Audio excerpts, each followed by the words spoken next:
কৃতজ্ঞতা জানাচ্ছি যে এই অল্প সময়ের নোটিশেও তারা আমাদের আহ্বানে সাড়া দিয়ে তারা আজকে এই সংবাদ সম্মেলন কভার করার জন্য এসেছেন। তাদের প্রতি ধন্যবাদ এবং কৃতজ্ঞতা জানাচ্ছি।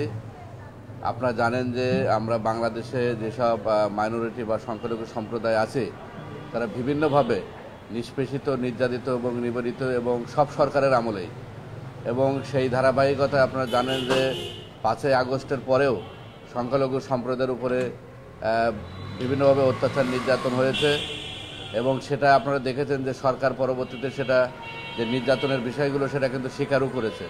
প্রথম দিকে কিন্তু অস্বীকার করেছে, পরবর্তীতে সেগুলো স্বীকার করেছে যে হ্যাঁ কিছু ঘটনা ঘটেছে। তো সেই হিসেবে দেখা যাচ্ছে যে বাংলাদেশের সংখ্যালঘুদের নির্যাতন হয়েছে এবং সব সরকারের আমলেই সনাতনী সম্প্রদায়ের ভিটে মাটি দখল এবং বিভিন্ন ক্ষেত্রে আমরা দেখি যে হুমকি ধুমকি, চাঁদাবাজি এগুলো নিত্য নৈমিত্তিক একটা ঘটনায় পরিণত হয়েছিল।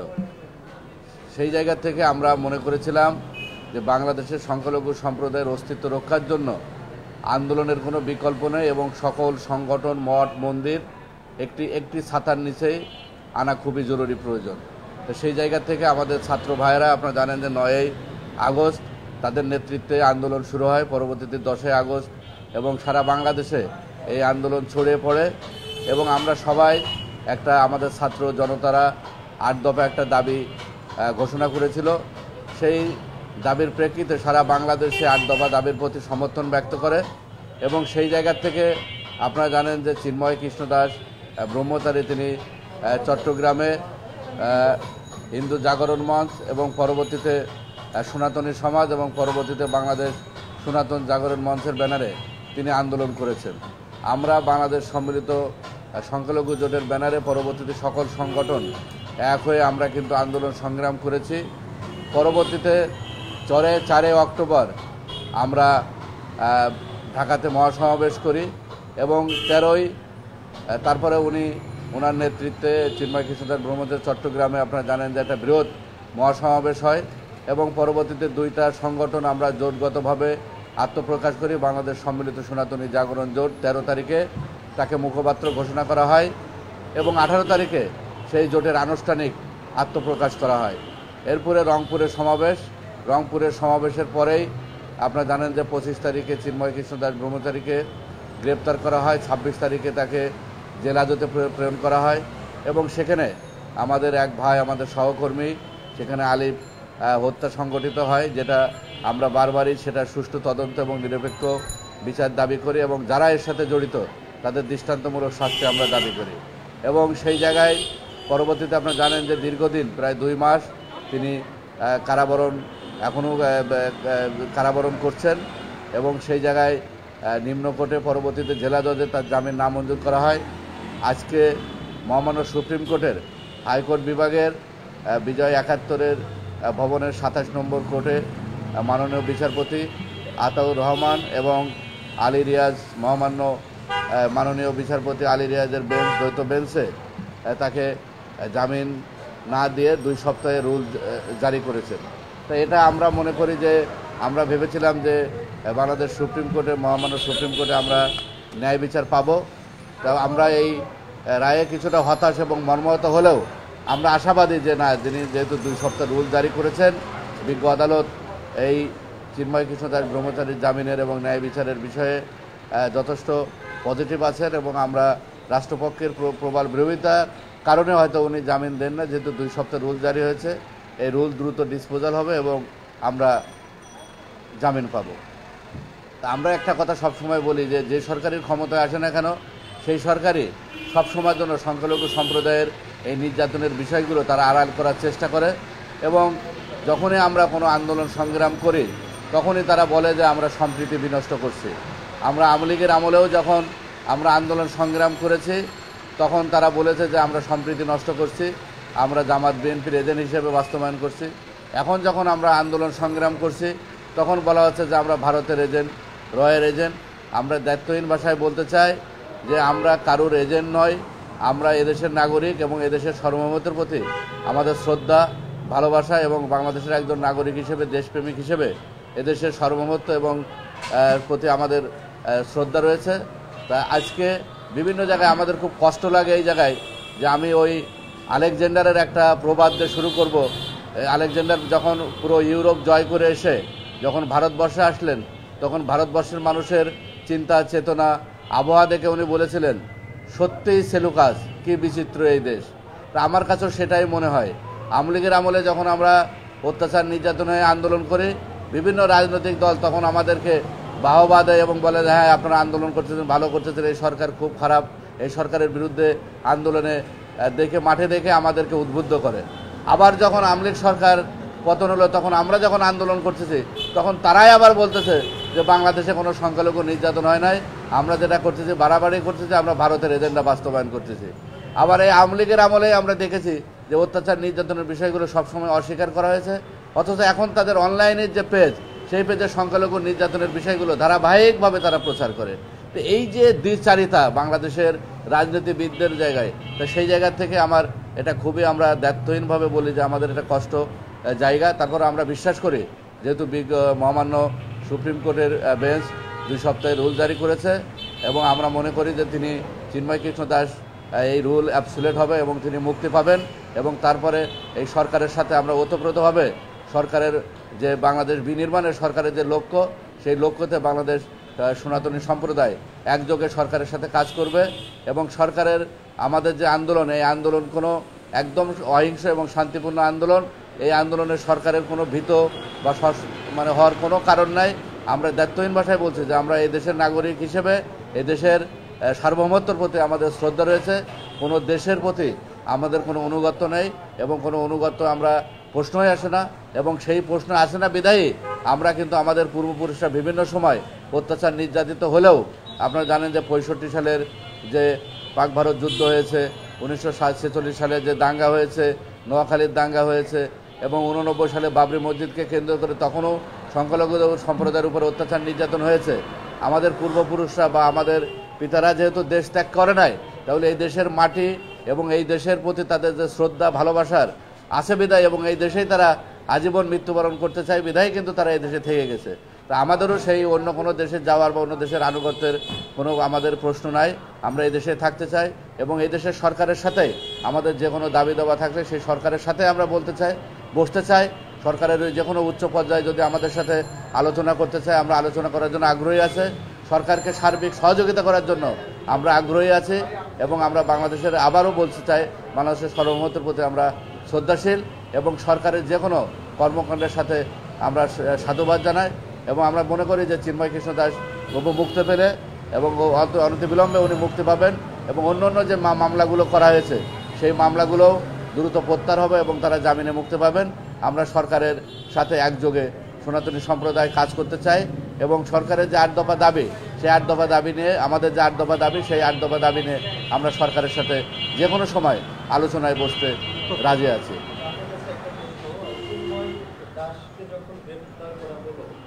তারপরে আমরা দেখেছি যে ইসকন থেকে বলা হয়েছে যে তিনি ইসকনের কেউ না, এইরকম কথা বলা হয়েছিল। তো তাকে গ্রেপ্তার করার পরে এই কথাগুলো আসলো না, এটা আজকেও শুনানিতে বিজ্ঞ আইনজীবীরা, রাষ্ট্রপক্ষের আইনজীবীরা বলেছেন যে তিনি ইসকনের সাধারণ সম্পাদক ছিলেন। আমরা তাকে বহিষ্কার করা হয়েছে। এখানে আমরা দায়িত্বহীন ভাষায় বলতে চাই, এখানে যারা আন্দোলনে আসছে কেউ ইসকনের সদস্য হিসেবে আসে নাই, বাংলাদেশের একজন সনাতনী সম্প্রদায়ের নাগরিক হিসেবে, বাংলাদেশের নাগরিক হিসেবে, সনাতনী সম্প্রদায়ের একজন সদস্য হিসেবে দীর্ঘদিন ধরে যে আমরা যে নিষ্পেষিত হচ্ছি, অত্যাচার নির্যাতিত হচ্ছি এবং একটা বিশেষ দল দীর্ঘদিন ধরে আমাদেরকে, আপনারা জানেন, যে ভোট ব্যাংক হিসেবে ব্যবহার করে আসছে, বলির পাঠা হিসেবে ব্যবহার করে আসছে। আগামী দিনে সনাতনী সম্প্রদায়কে কেউ যাতে ভোট ব্যাংক হিসেবে ব্যবহার করতে না পারে, বলির পাঠা হিসেবে ব্যবহার করতে না পারে, সেই জন্য সনাতনী সম্প্রদায়কে সজাগ করা, রাজনৈতিকভাবে সজাগ করা, অধিকারের ক্ষেত্রে তাদেরকে সজাগ করার জন্যই মূলত আমাদের এই আন্দোলন। হয়তোবা সরকার আমাদের এই মনোভাব, আন্দোলনের মনোভাব বুঝতে পারে নাই বা আমরা হয়তো তাদেরকে বোঝাতে পারে নাই। আমার মনে হয়েছে যে আন্তর্জাতিক দেশি বিদেশি ষড়যন্ত্রের বলে হিসেবে চিন্ময় কৃষ্ণ দাসকে গ্রেপ্তার করা হয়েছে এবং তাকে জেলহাজতে রাখা হয়েছে এবং সরকার হয়তো বা আমাদের আন্দোলনকে থ্রেট মনে করছে। কিন্তু আমরা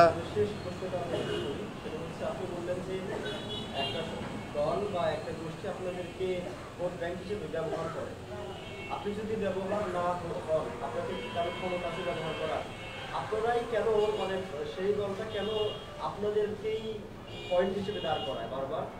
আপনারা সেই দলের মধ্যে দুর্বলতাই কেন হয়, এটাই আমরা দুর্বলতা না, এটা আমাদের দুর্বলতা না। আপনারা জানেন যে 1970 সালের নির্বাচনে একচেটিয়াভাবে বঙ্গবন্ধু এবং আওয়ামী লীগকে সংখ্যালঘু সম্প্রদায় ভোট দেওয়ার কারণে 1971 সালের মুক্তিযুদ্ধে যে শহীদ হয়েছে তার অধিকাংশ শহীদকে মানে যে হত্যাযজ্ঞ চালানো হয়েছে, সেই হত্যাযজ্ঞ চালানো হয়েছে কিন্তু সনাতনী সম্প্রদায়ের উপরে। এবং মানুষ বঙ্গবন্ধু যেহেতু তারপরে দেশ স্বাধীন হয়েছে, বঙ্গবন্ধুর প্রতি তাদের আস্থা ছিল, তাদের ছিল। যদিও কোনো আওয়ামী লীগ সরকার বা বঙ্গবন্ধুর আমলেও সংখ্যালঘুদের কোনো অধিকার, কোনো দাবি দাবা কখনো পূরণ হয় নাই, তারপরে তার প্রতি আস্থা ছিল।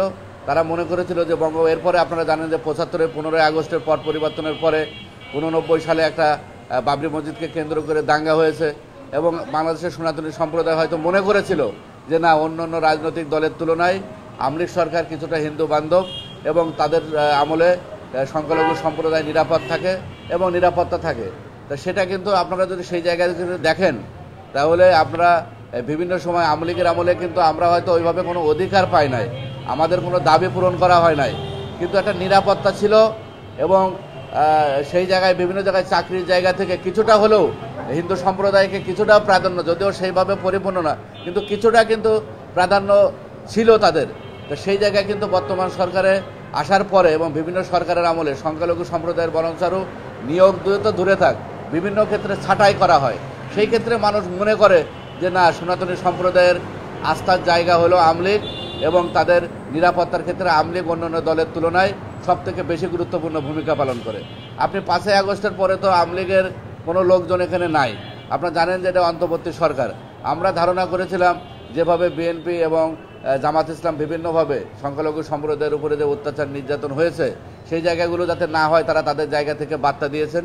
সেই জন্য আমি জামাত ইসলামের আমির এবং বিএনপি চেয়ারপারসন তারেক রহমান এবং মহাসচিবকে ধন্যবাদ। আমরা বহুবার জ্ঞাপন করেছি, এইবারও জ্ঞাপন করি, কিন্তু তারপরেও কিন্তু বিভিন্ন জায়গায় তারা কিন্তু সেটাকে অস্বীকার করেছেন যে, এবং আমাদের আন্দোলনকে তারা বলতেছে যে এরা ভারতের এজেন্ডে আমরা আন্দোলন করছি, আওয়ামী লীগের এজেন্ডা। সেটা না করে কোথায় কোথায় নির্যাতিত হয়েছে সেটা যদি সুষ্ঠু তদন্ত সাপেক্ষে সেটা যদি যথাযথ আইনগত ব্যবস্থা নিত এবং তাদেরকে ক্ষতিপূরণ দিত, তাহলে কিন্তু মানুষ বিকল্প যে রাজনৈতিক যে দলগুলো আছে তাদের প্রতি কিন্তু আরও বেশি করে ঝুঁকত। কিন্তু সেই জায়গাটাই কিন্তু তারা সেই সনাতনী সম্প্রদায়ের মন কিন্তু জয় করতে পারে নাই। তা সেই জায়গা থেকে আমরা আগামী দিনেও চাই যে আমরা কারোর যদি বলির পাঠা হতে চাই না, ভোট ব্যাংক হিসেবে ব্যবহার করতে চাই না। সেই জন্য আপনারা জানেন যে বাংলাদেশের বিভিন্ন মাইনরিটি দল ইতিমধ্যে তৈরি হয়েছে এবং বাংলাদেশ সনাতন পার্টি সনাতনীদের রাজনৈতিক অধিকার আদায়ের জন্য এবং সনাতনী অস্তিত্ব রক্ষার জন্য কাজ করছে। যদি সনাতনী সম্প্রদায়ের বা বাংলাদেশ সনাতন পার্টি যদি নিবন্ধন পায়, তা আমরা বিশ্বাস করি আগামী দিনে কোনো রাজনৈতিক কোনো দল বাংলাদেশের সনাতনী সম্প্রদায়কে রাজনৈতিক বলির পাঠা এবং ভোট ব্যাংক হিসেবে ব্যবহার করতে আর পারবে না।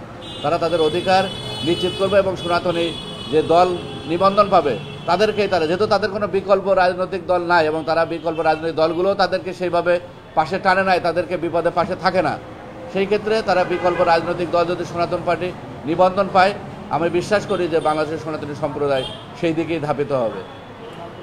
আমার নাম অ্যাডভোকেট সুমন কুমার রায়, আমি বাংলাদেশ সমৃদ্ধ সনাতনী জাগরণ জোটের অন্যতম প্রতিনিধি।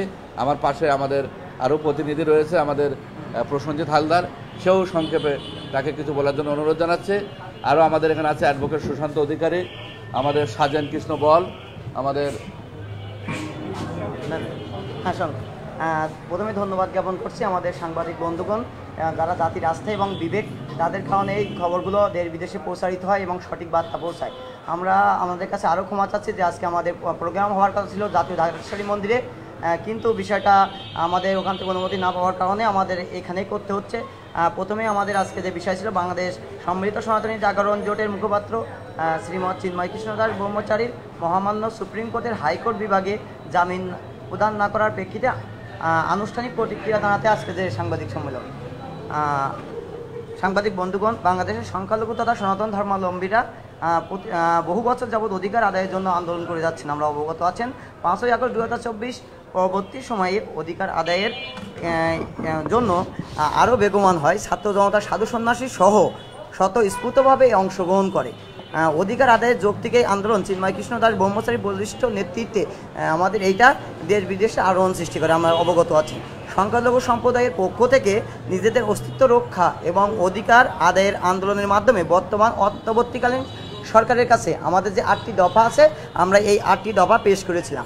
এই 8টি দফাকে যৌক্তিকতা মেনে নেওয়া হয়েছিল, কিন্তু অত্যন্ত দুঃখের বিষয়ে জানানো হচ্ছে যে উল্লেখযোগ্য যে 2024-এ দুর্গাপূজার পূর্ববর্তী সময়ে পূজার ছুটি একদিন বাড়ানো হয় এবং ক্ষতিপূরণের প্রতিশ্রুতি দেওয়া হয়। যদিও আমাদের দাবি ছিল 5 দিন ছুটি, কিন্তু অত্যন্ত পরিতাপের বিষয় যে ক্ষতিপূরণ ও প্রদান অন্যান্য দাবি বাস্তবায়নের বিষয়ে সরকার পক্ষ থেকে কোনো উদ্যোগ নেওয়া হয় নাই। ফলশ্রুতিতে বাংলাদেশ সম্মিলিত সনাতনী জাগরণ জোট চিন্ময় কৃষ্ণ দাস ব্রহ্মচারীর নেতৃত্বে ছাত্র জনতা, সাধু সন্ন্যাসী, আইনজীবী সহ অন্যান্য পেশাজীবীদের সাথে দাবি নিয়ে আদায়ের জন্য আন্দোলন আমাদের চলমান থাকে। আর এই আন্দোলনটা প্রথমেই আবারও বলি ছিল ছাত্রদের আন্দোলন, এটা কোনো রাজনৈতিক আন্দোলন নয়, এটা অধিকার আন্দোলন দমনের জন্য চিন্ময় কৃষ্ণ দাস ব্রহ্মচারী সহ অন্যান্য আন্দোলনকারীদের বিরুদ্ধে ষড়যন্ত্রমূলক মিথ্যা মামলা দায়ের করা হয়।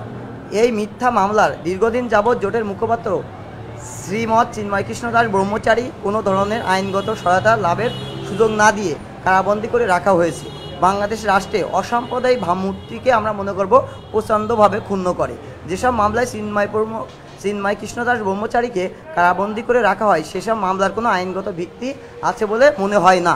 তথাপি নিম্ন আদালত জামিন প্রদান না করলে আমরা উচ্চ আদালতে শরণাপন্ন হই। উচ্চ আদালতেও মামলাটি দীর্ঘদিন যাবৎ শুনানির জন্য অপেক্ষামান থাকার পরেও বিজ্ঞ আদালত আজ শুনানি করেন। শুনানির পরে 2 সপ্তাহে রুল জারি করেন আদালত। উক্ত রুলে রাষ্ট্রপক্ষের কাছে জানতে চাওয়া হয় কেন চিন্ময় কৃষ্ণ দাস ব্রহ্মচারীকে এখানে জামিন প্রদান করা হবে না।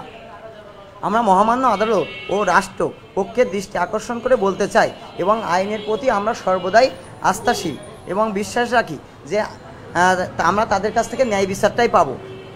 যে মিথ্যা ষড়যন্ত্রহীন বা ভিত্তিহীন মামলা চিন্ময় কৃষ্ণ দাস ব্রহ্মচারীকে দেওয়া হয়েছে তা অতি শীঘ্রই যেন জামিন প্রদান করা হয় এবং আমাদের যে অসাম্প্রদায়িক যে রাষ্ট্র, এই অসাম্প্রদায়িকতা যেন আমরা বজায় রাখতে পারি।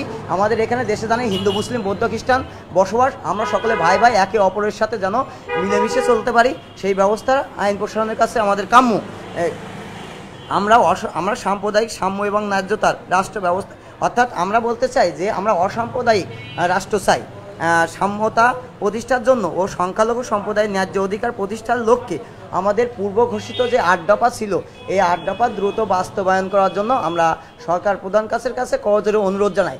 যারা আমাদের দায়িত্বরত আছেন তাদের কাছে আমরা করজোরে অনুরোধ করব যে আমরা তাদের সাথে বসতে রাজি, আমাদেরকে অতি দ্রুত বসার ব্যবস্থা করে আমাদের দাবিগুলো তারা আবারও শুনুক। যদি যৌক্তিক মনে হয়, তারা যৌক্তিকতা পেশ করেছিলেন যে যৌক্তিক, আমাদের যেন আমরা দাবিগুলো পূরণ করেন এবং আমরা এইখানে যে যেন একসাথে মিলেমিশে সকলে বসবাস করতে পারি, আমাদের ভিতরে যেন কোনো দ্বিধাদ্বন্দ্ব না থাকে, এই বলেই আমরা আমার কথা এখানে শেষ করছি। ধন্যবাদ সাংবাদিক ভাই বোনদের যারা আমাদের অমূল্যবান সময় দিয়েছেন।